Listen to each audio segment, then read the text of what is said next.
Hello, I'm Aaron Marino from Alpha M Image Consulting, and I've got a question for you. Is it possible to look stylish and at the same time cool while wearing a winter hat?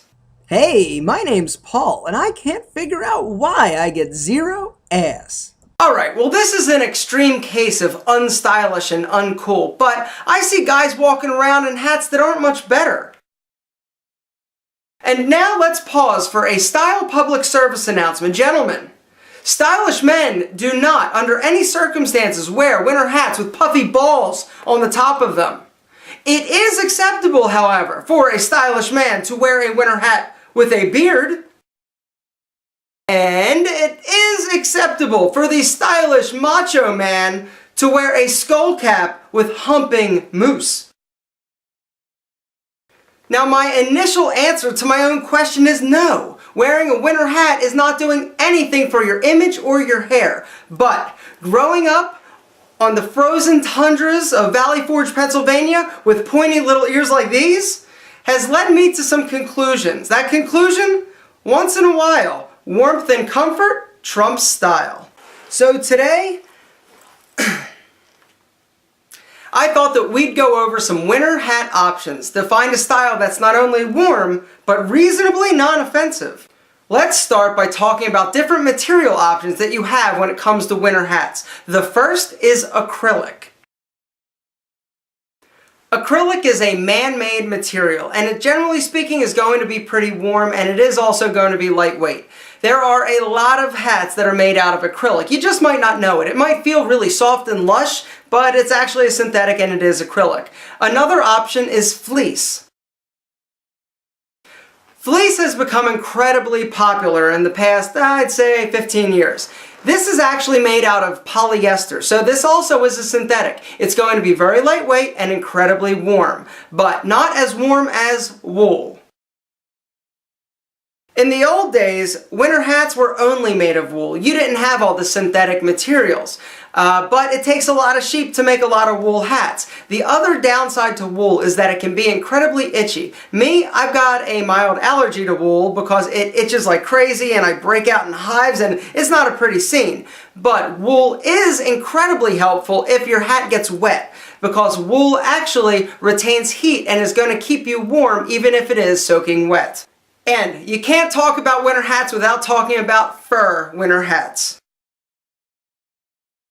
Head coverings made of fur have been around a lot longer than wool stocking caps. That's basically all they had. They had bunnies, they had sheep, they had things that they didn't necessarily... Kill it!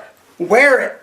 The majority of hats are one size fits all, but what I typically find is that my head is not apparently what fits all means. But you can find hats that come in small, medium, large, and extra large. Some of the higher end companies actually make hats in sizes, and so obviously that's going to fit me a little bit better. So there are options if you do have a real tiny noggin or a real super large cabeza. You have to determine how you like your winter hat to fit. Me personally, I don't like a hat to have a lot of extra room in the crown of the hat. I like it to fit nice and snug. I also don't like winter hats that are a little bit more on the big and bulky side. Reason being is that I feel like I look like a little kid. It's a little bit less aesthetically pleasing if you ask me. So now let's go over some of the most common types of winter hat options. And if I call a specific type of hat something and you call it something else, just relax. Before you go hitting the dislike button and posting comments like, wrong, it's called a beanie. Take a deep breath. Center yourself. Again. Okay, you relaxed? Here's the deal. Depending on where you live, people call different hats different things, okay? We got it?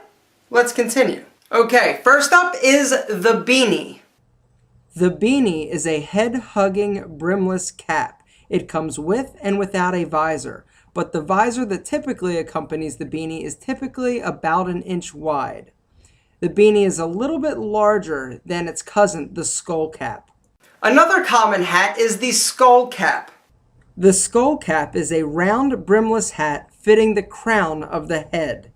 Another option is the bomber hat. Now these hats are typically going to have a synthetic nylon top It's good for repelling water, sleet, and snow. It's also going to have, if you want to, you can typically wear the bomber like this and be like, hey, what's happening? Oh my gosh, it's getting cold, I'm freezing. So, boom! Now I'm not freezing. My ears are covered, I'm warm, and I am ready to brave the Arctic temperatures. These are good if you're doing something that requires you to be warm and you are in a sub-Arctic zone, very cold. These are great. These look, you decide. If I see somebody, I'm like, oh man, there's somebody, she's smoking. I'm going to go up and say, hey, am I going to be, really? No. There are other options. Another winter hat option that is wildly popular with the kids these days, the ski hat. The ski hat is interesting. It's curious to me.